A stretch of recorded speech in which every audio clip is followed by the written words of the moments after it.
So you possibly have been inflating your tire pressure incorrectly for years, causing early tire wear, poor fuel mileage, and maybe, in some cases, safety issues. So there is, on your tire,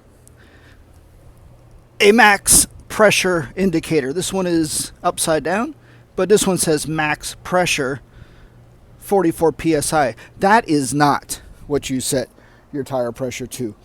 You follow your vehicle's recommended tire pressure, which is on the vehicle itself. So let's find out where that is and take a look.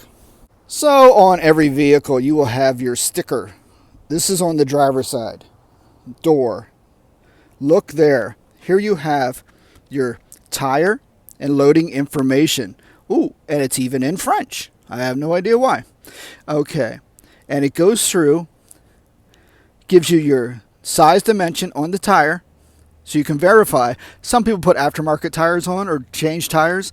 Then you got to go according to that. But based on the manufacturer, when you purchase your vehicle, these are the tires, the front and the rear and the spare that they put on your vehicle. In my case, on this Toyota Tacoma 2016, I put in a P265/65 R17 for all three of the tires.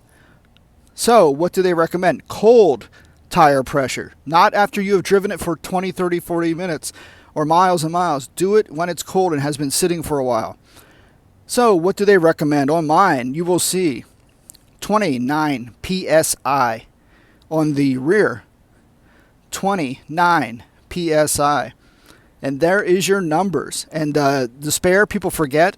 Check your spare. Sure, you have to maybe lower it or crawl under the truck or car to do it, or it's in the trunk or the in the boot, whatever that is, the trunk. That is what you want to also check as well. So here's how you go by 29 psi, 29 psi. Check my tire size. That's what I got. These are original wheels and tire, not the original wheels with the same dimension tires as when I purchased it. So there you go. Let's look at that. And I'll show you there's a difference. Sometimes on vehicles, the pressures are different for the front and rear, and you want to follow those. I will show you that on a Sequoia. Note, on hot days, the air expands. Pressure may go up. So this is something you want to check monthly. Check your tire pressure monthly.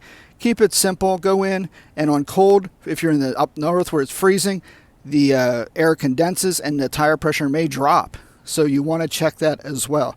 So let's go check what the Sequoia is on the recommended tire pressures. All right, here we have a 2012. 2012, yes, original owner. Toyota Sequoia. And here you can see on the tires, they have the max pressure 44 psi. Again, that is not what you set it to. Let's go over and see what the manufacturer recommends for the installed wheels. These are not aftermarket, these are OEMs. So this is a Sequoia tire and loading information.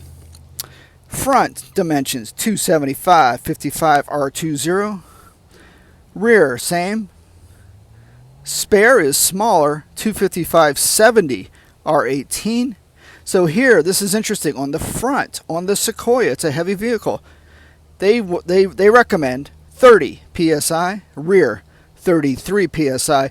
I will admit, I've always just ran them all 35, not knowing, and then just having heard some things, researched some things. Follow the recommendation of the manufacturer. They know best. If you added aftermarket, different sizes, then you gotta go accordingly to your dimensions on that. But based on the OEM, when you purchase your vehicle, this is the pressures they do recommend. All right, hope this helps. Check your pressures monthly, and you should be good.